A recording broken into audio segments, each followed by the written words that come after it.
आज महिलाएं काफी तेजी के साथ प्रत्येक क्षेत्र में आगे बढ़ रही हैं। शहर से लेकर गांव तक महिला सशक्तिकरण को देखा जा सकता है। यह मामूली परिवर्तन नहीं है। सरकारी दफ्तरों में आज कर्मचारी से लेकर अधिकारी तक महिलाएं बड़ी संख्या में आसीन हैं। देखा जाए तो महिलाएं आर्थिक तौर पर सशक्त हुई हैं और इसमें कोई दो राय नहीं कि सभी महिलाओं को अपने सपने हासिल करने के लिए सशक्त होना चाहिए। लेकिन अपने लक्ष्य को पाने के लिए एक महिला को सबसे पहले अपने स्वास्थ्य का ध्यान रखना होगा। एक महिला अपने परिवार में हर किसी के स्वास्थ्य का ध्यान रखती है, किंतु इस प्रक्रिया में वह अपने स्वास्थ्य की ओर ध्यान नहीं देती और उनका स्वास्थ्य खराब हो जाता है। जहां वह अपने आहार संबंधी सावधानियों का ध्यान नहीं रखती है, वहीं आधुनिक उपलब्ध जांचों से भी बचने की कोशिश करती है। महिला दिवस पर ईशान न्यूज नेटवर्क के वरिष्ठ रिपोर्टर मनोज गुप्ता ने मुरादाबाद की नामचीन गायनेकोलॉजिस्ट डॉक्टर शाजिया मुनुस से एक मुलाकात कर उनसे महिलाओं के स्वास्थ्य संबंधित समस्याओं के बारे में विचार विमर्श किया और यह जानने की कोशिश की कि महिलाओं को अपने स्वास्थ्य और आहार को लेकर किन किन सावधानियों का ध्यान रखना चाहिए। आइए देखते हैं मशहूर महिला चिकित्सक डॉक्टर शाजिया मुनुस से महिला स्वास्थ्य जैसे गंभीर विषय पर ईशान न्यूज नेटवर्क टीम की एक खास गुफ्तगू। महिला दिवस है। एक महिला अपने परिवार में हर किसी के स्वास्थ्य का ख्याल रखती है और उनके लिए त्याग भी करती है। इस प्रक्रिया में उसका स्वास्थ्य खराब हो जाता है।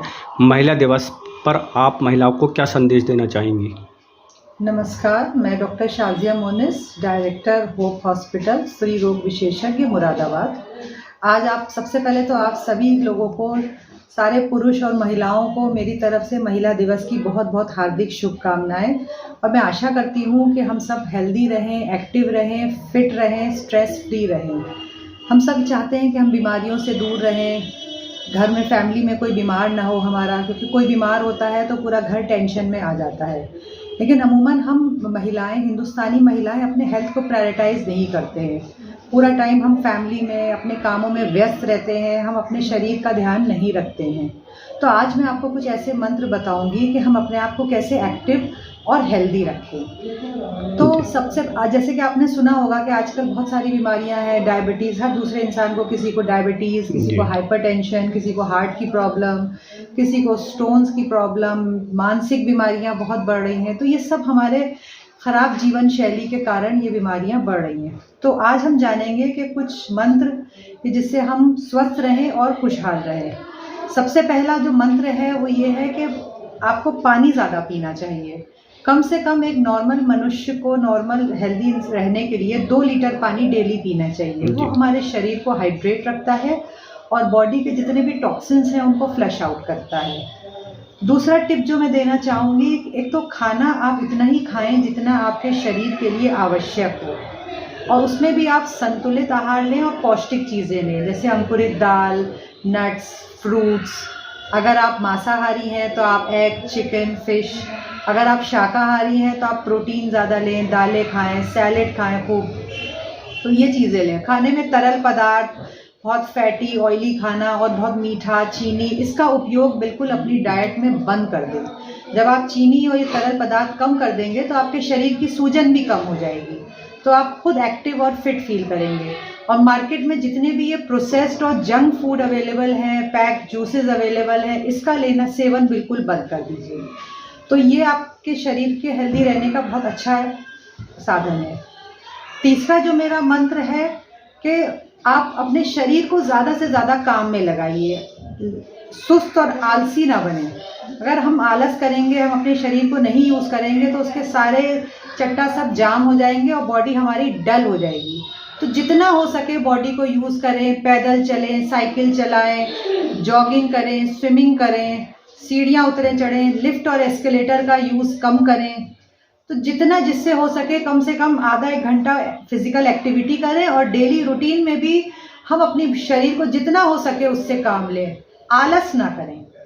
मतलब मैम, जैसे कि आजकल देखा गया कि महिलाएं काम करना बंद कर देती हैं, फिर उनको डिलीवरी होने में परेशानी, तो ऐसी क्या वजह रहती है? आज हमारा, मैंने आपसे कहा ना कि जीवन शैली हमारी इतना, लाइफस्टाइल जीवन शैली इतना ख़राब हो गया है। हर चीज़ हम गैजेट से करना चाहते हैं, फिजिकल एक्टिविटी बहुत कम हो गई, इसीलिए बीमारियां बढ़ रही हैं, डायबिटीज़, हाइपरटेंशन, क्योंकि फिजिकल एक्टिविटी बहुत कम हो गई है। तो मैं आपको कुछ इसके लाभ बताऊंगी फिजिकल एक्टिविटी के। जब हम अपनी बॉडी को यूज़ करते हैं, फिजिकल एक्टिविटी करते हैं, तो उससे हमारा स्ट्रेस कम होता है। स्ट्रेस हमारा मेंटल काम करने का लेवल इम्प्रूव होता है। स्ट्रेस कम होगा तो हम अपने काम पे ज़्यादा अच्छे से ध्यान देंगे। फिजिकल एक्टिविटी से हमारी बॉडी की फ्लेक्सिबिलिटी बढ़ती है, जो हमारी मांसपेशियां हैं उसमें शक्ति पैदा होती है, उसमें टोनिंग आती है, और जो शरीर पे अननेसेसरी जो मोटापा जो इकट्ठा होता है वो कम हो जाता है। तो हमारे अंदर जो डलनेस और लेथार्जी होती है वो कम हो जाती है। उससे आपके बॉडी का बैलेंस अच्छा होता है, आपका मेंटल फोकस और क्लैरिटी अच्छी होती है। हम अपने काम पे ज़्यादा अच्छा ध्यान दे सकते हैं। नींद आपको अच्छी आएगी अगर आपकी बॉडी एक्टिव और फिजिकली फिट होगी। प्लस आपकी पाचन शक्ति भी इम्प्रूव होगी, मेटाबॉलिज्म इम्प्रूव होगा, तो अननेसेसरी फैट और वसा हमारे शरीर में इकट्ठा नहीं होगी। तो इसलिए सभी को मैं ये मैसेज दूंगी कि जितना हो सके वॉक करें, फिजिकल एक्टिविटी करें, और तभी आपकी बॉडी फिट रहेगी। कल देखा जा रहा है कि युवक युवती एक तो देर से गर्भावस्था की को लेकर प्लानिंग करते हैं, उसको आप किस तरह से देखती हैं? देखिए, गर्भावस्था या प्रेगनेंसी का एक बेस्ट टाइम जो होता है वो अमूमन लड़कियों में 20 साल से 30 साल की उम्र सबसे बेस्ट होती है प्रेगनेंसी के लिए। ज़्यादा से ज़्यादा आप इसको 35 साल तक खींच सकते हैं। उसके बाद की फर्टिलिटी एक औरत की कम होने लगती है एज के साथ साथ। तो सभी युवाओं को मैं ये संदेश दूंगी कि 20 साल से लेके 30 साल के बीच में आप अपनी प्रेगनेंसी प्लान कर लें और फैमिली कंप्लीट कर लें, क्योंकि रिप्रोडक्टिव एज ग्रुप में बेस्ट पीरियड ये 10 साल के होते हैं। इसके बाद फर्टिलिटी कम होने लगती है, आपकी एग की क्वालिटी कम होने लगती है, और बच्चों में एनोमलीज के चांसेस बढ़ जाते हैं इस एक एज के बाद। तो मैसेज यही दूंगी कि अपना आप टाइम पे ही प्रेगनेंसी प्लान कर लें, जिससे कॉम्प्लिकेशंस कम हो, माँ में भी और बच्चे में भी। आपने कई आजकल जो बहुत कॉमन 2 कैंसर्स हैं जो महिलाओं में पाए जाते हैं। सबसे पहला है तो ब्रेस्ट कैंसर। तो उसके लिए हर महिला को 40 साल की एज के आसपास एक अपना अल्ट्रासाउंड स्क्रीनिंग मैमोग्राफी करा लेनी चाहिए, क्योंकि बहुत सारे छोटे छोटे लीजन्स होते हैं बॉडी में, उसको हम नज़रअंदाज नहीं कर सकते। तो एक मैमोग्राफी हर महिला को 40 साल की उम्र के आसपास करा लेनी चाहिए। और दूसरा है सर्वाइकल कैंसर, जिसको बच्चेदानी के मुंह का कैंसर कहते हैं। उसका एक छोटा सा टेस्ट होता है, उसको पैप स्मीयर कहते हैं। वो आजकल हर लैब में आसानी से हो जाता है। तो अपने डॉक्टर से कंसल्ट करके एक पैप स्मीयर और एक मैमोग्राफी ज़रूर करा लें। प्लस अमूमन महिलाओं में कैल्शियम और खून की कमी बहुत पाई जाती है, तो उसका आप टेस्ट कराएं, और अगर कमी है तो अपने डॉक्टर से कंसल्ट करके उसका इलाज करें। डॉक्टर शाजिया मुनुस का कहना है कि एक स्वस्थ महिला देश को मजबूत और सशक्त बनाती है।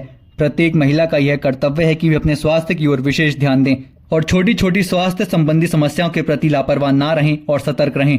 महिला दिवस पर उन्होंने महिलाओं से अपनी विशेष अपील में कहा कि सामाजिक ढांचे में हो रहे परिवर्तन और शारीरिक श्रम की कमी के कारण महिलाओं में स्वास्थ्य संबंधी परेशानियां आम हो गई हैं। एक महिला को अपने स्वास्थ्य संबंधी समस्याओं को लेकर तुरंत अपने चिकित्सक से संपर्क करना चाहिए, ताकि महिला को समय पर सटीक और बेहतर इलाज मिल सके और एक स्वस्थ भारत का निर्माण हो सके।